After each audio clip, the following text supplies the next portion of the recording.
right, guys, it's your man King Nubian with Men of Purpose, where our abundance is for your lack.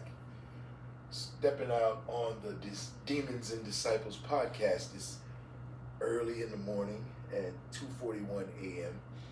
Been kind of playing around with a couple of things, trying to get some things right so that we can finally be prepared to go online, live, broadcast, all that cool stuff, right? So tonight we're going to talk about something that I've run into several people had debates on, and that is Omertà versus the blue wall. Now, for those of you who may have been under a rock the last 100 or so years, Omertà is a code of silence that's typically associated with organizations of crime, organized crime, gangs, mobs, quote unquote, or some sort of criminal organization. And the blue wall is referring to the police in the United States. I would imagine that the blue wall extends to police globally. It's basically the same type of thing as Omertà with the criminals, where if someone inside that organization is doing something that's not on the up and up, it's illegal, it's criminal, and they're under investigation, other members of the organization, whether or not they're involved in the criminal activities, refuse to be witnesses against their fellow either police officers or criminals. So what that means is somebody from a gang or somebody from a recognized group of criminals gets caught doing something, and the authorities come in and say to someone else who did not get caught doing that thing but knows some information about the thing that their members got caught doing, says, hey, we need you to be a witness against this person. And yes, you're going to have to testify in court. And yes, you're going to have to face that person and say, I saw you, or I heard you, or I'm a witness to you doing, saying, blah, blah, blah. And those people automatically say, nah, I'm not doing that. Or if they do agree to do it, once they get in court, they're being intimidated, either visually, psychologically, mentally, emotionally, financially, or violently, in a lot of cases, through their families and loved ones, circle of influence, to make them not want to be witnesses against them, right? But here's the flip side of that. Cops do the same thing. Cops don't always overtly choose violence. Let's put quotes on that. They don't always just blatantly, go to your parents' house or your aunt's house or where your cousins work and just shoot up the place. No, what they do is they'll block you from promotions if you're a fellow cop and you see some cop doing something bad. You see some cop abusing a suspect. You see them oppressing someone, obviously being using discriminatory practices and techniques against someone, stealing money from a crime scene, setting criminals up, ratting on these criminals because they're on the payroll of those criminals, that sort of thing.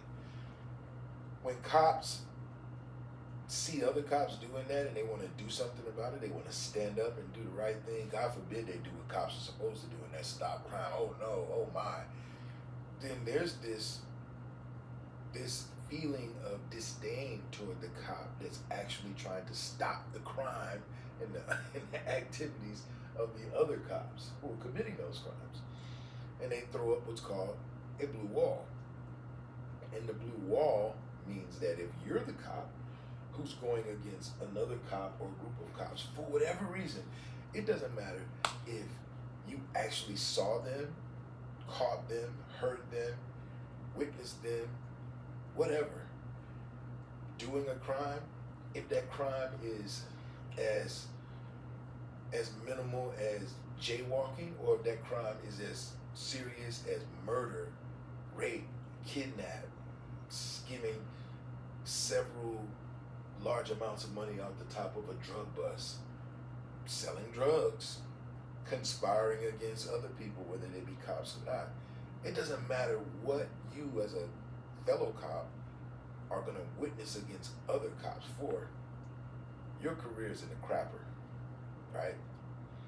You're not going to get that promotion to detective first grade that you worked your behind off. And you're a great detective, you figured this out, but that doesn't matter. You're not going to be able to get that advancement to lieutenant or captain or whatever it is you're hoping to get. You're not going to be able to be comfortable in your precinct anymore, or any precinct, once they find out that you're a rat on other cops, once the jacket is on you, right? We're going to put a pin in the blue wall. Let's talk about Omertà. Omertà is typically a lot more overtly violent. It's going to be more of an immediate consequence, and typically it's pretty final. The consequences there usually result in someone losing their access to breathe and commune with the living for much longer. Criminals have usually a lot more to lose in that immediately all of the force, all of the brunt of the authorities, of the powers that be, are going to be thrown at them. Now, I said that intentionally, that criminals immediately and initially have more to lose because their freedom is at risk, their funds are going to be stopped, access to them anyway. There's going to be a grip tightening around their movements in those particular areas where they're suspected of something.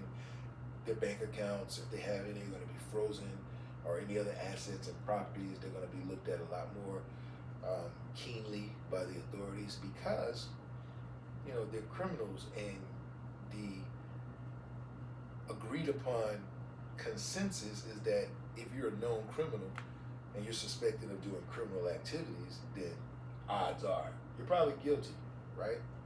And if you are a criminal who's snitching on other criminals, it doesn't matter if they do something to you anyway. You were a criminal to begin with.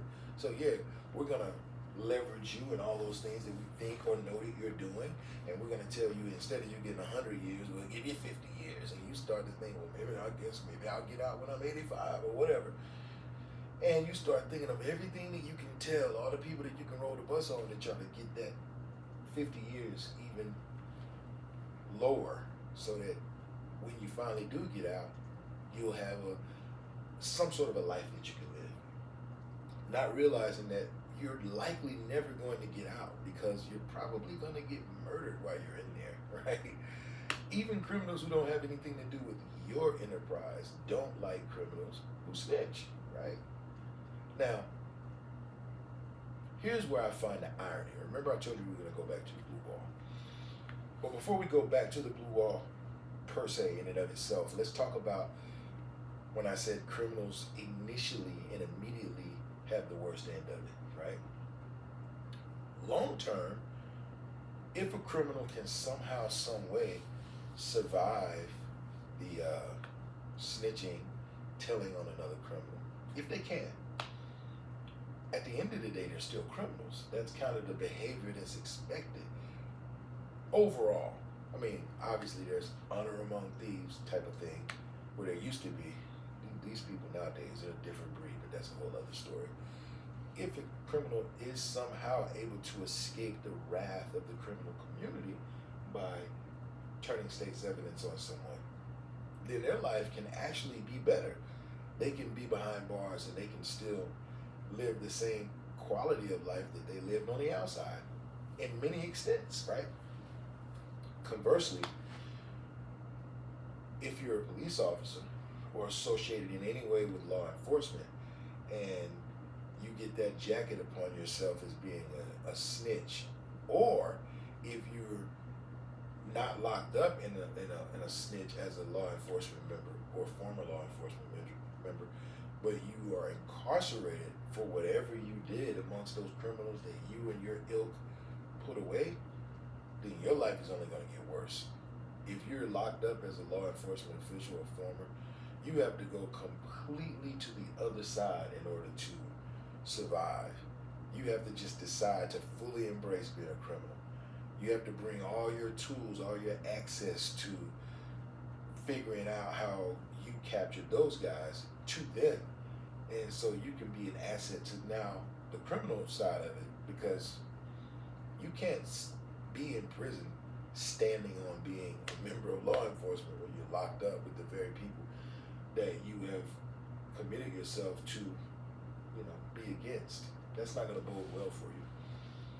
But if you're a snitch, meaning that you are a person who you're that cop who decided to say something about those bad cops, you get treated actually worse on the outside.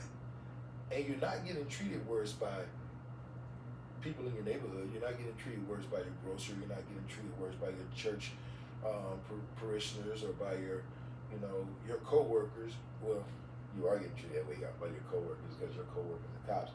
But you're getting treated very, very badly by your co-workers, by your counterparts, because it doesn't matter all of the good things you did when you were on the street arresting legitimate criminals.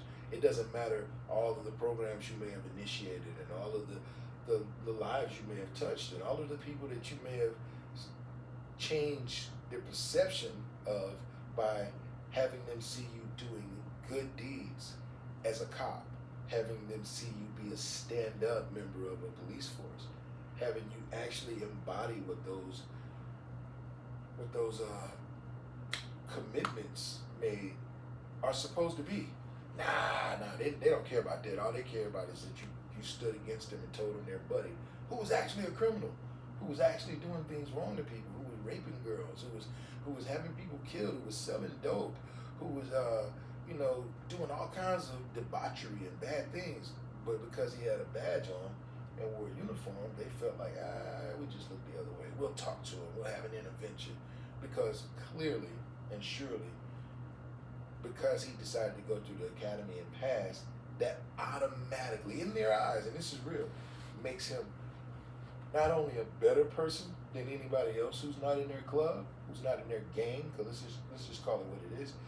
It makes them a more important person in the regards of worthy of being saved, worthy of being given chance after chance after chance after chance. Now, let's go back and talk about how being a participant or a practitioner of the blue wall mentality is no different than being a practitioner of Omertà. But here is where perception lies, right? Anyone who is police or anyone who stands on the side of what is perceived in this country to be just and right and law-abiding will always try and tell someone who's associated, whether it be tightly or loosely with the criminal element, that if you're telling on somebody for the greater good, if it's going to save somebody, if it's going to prevent a crime, if it's going to get a criminal off the street, then that's not really snitching. That's doing your civic duty.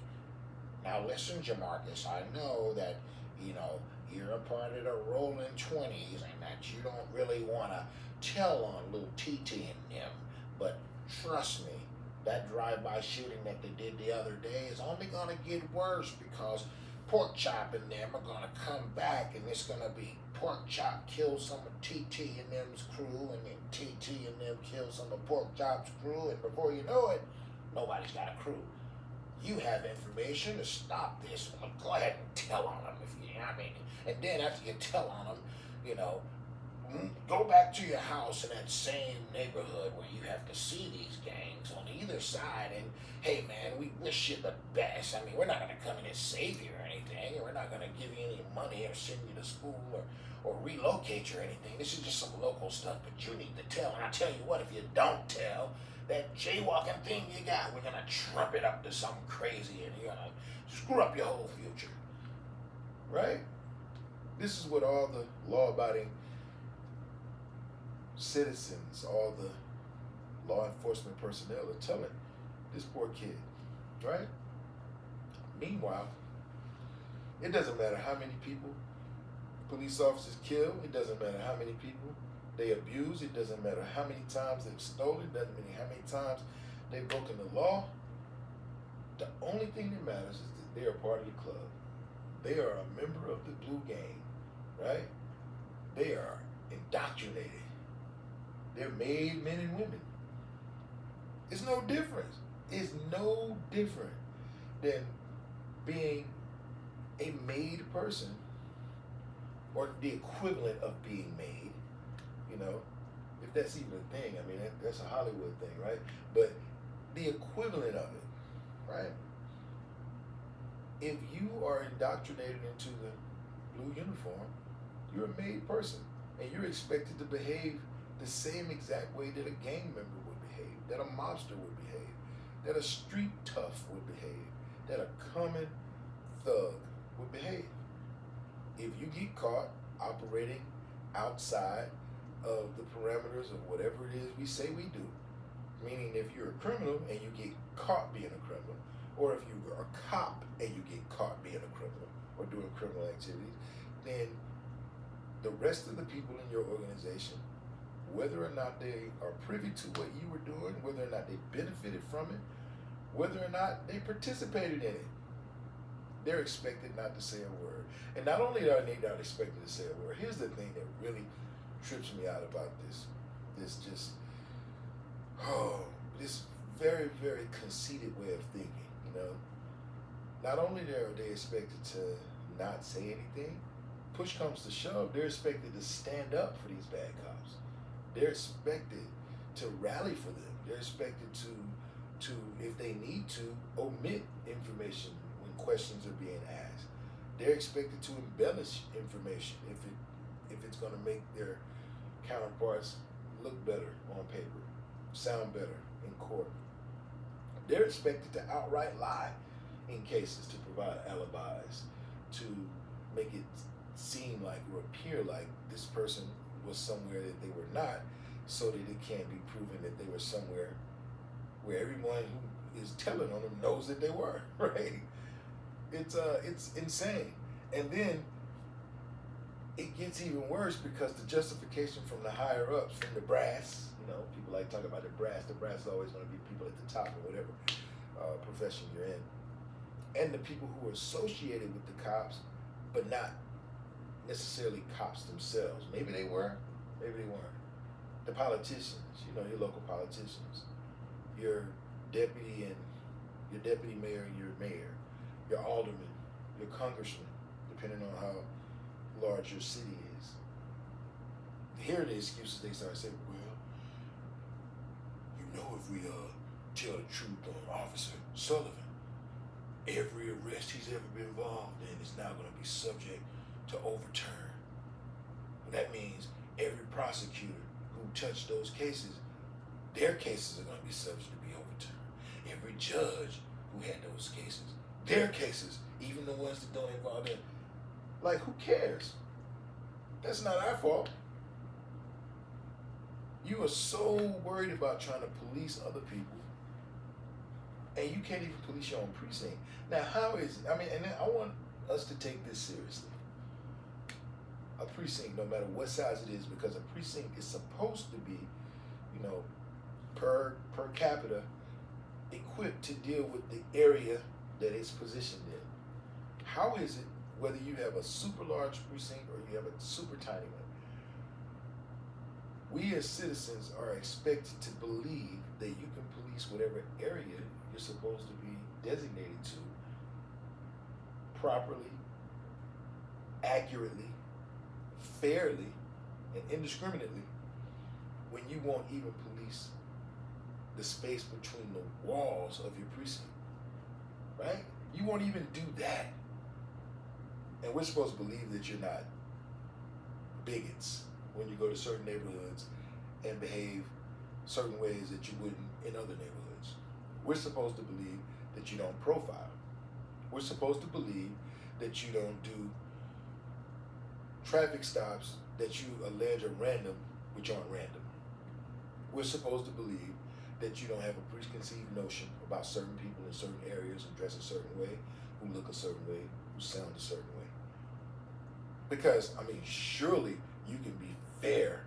Surely you can be unbiased, like you're supposed to, in these neighborhoods which are, 5, 10, 20, 50, 100 times larger than your precinct, when you don't even do it in your own precinct. Surely, I mean, because it stands to reason if you can't do it in a place that's dramatically smaller, where everybody's supposed to be on the exact same page, where everybody's supposed to be adhering to the highest standard of upholding the law. If you can't do it there, I mean, you must be able to do it everywhere else, where people who aren't trained are going to be frequenting, people who very well may be on the other side of the law, people who are not expected to be intelligent, people who are not expected to know the law, people who are not expected to behave in the same standard as a police officer is supposed to behave. Surely, if you can't control your own people, we should realistically expect you to be able to control the public, to police them. Now, obviously, I'm being facetious. Obviously, I'm being sarcastic. Because as dumb as that whole perception is how dumb this organization thinks that the American public is. Okay, here's something that's going to sting American public. That's how dumb you sound when you believe that. Ooh, he didn't say that. Yeah, he did. He said that, girl. He said that. Now, first thing people are going to think, oh, he's probably one of those defunding the police thing. It's so funny when you have no argument, the first thing you go to is the loudest argument or the loudest opposition to whatever yours is. I would implore whoever says something that asinine to do a little research. I'm going to come back and we're going to do another topic about law enforcement. And we're going to talk about some things that I promise you most of you don't know. I'm not going to unbury the lead by telling you about it now, but this won't be the end of this particular subject matter, okay? This broadcast here. But when you talk about Omertà and you try to, when I say you, I mean the powers that be, authoritative entities and organizations. They try to vilify that whole practice, and they want to talk about how harmful it is and how dangerous and what a shame it is for anybody to hold dear to some sick code when citizens are being hurt as a result of it. Why is that same disdain and disgust for the practice not aimed at the biggest game in this country? And that's the police. Because they practice Omertà openly, blatantly, better than anybody who's ever done it. They do it better than anybody, and they don't care.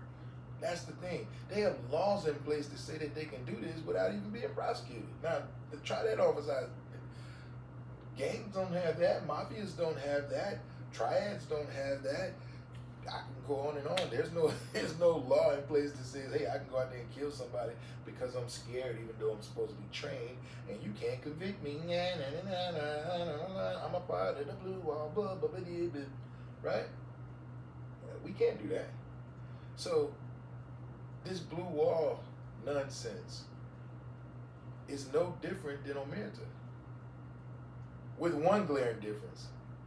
Yeah, it is different. I take that back. It is different in that It's been protected. It's been used as a scapegoat. It's been sanctioned as a tool to whitewash bad behavior of cops. And that's the facts. And see, here's the thing. Whether or not you agree with me is really inconsequential, because I don't talk from a place of opinion. I speak from a place of fact. It's evidentiary data. It's provable, right? And anytime anybody wanted to challenge me, all they got to do is step up. They can reach out to us, and I got receipts, baby.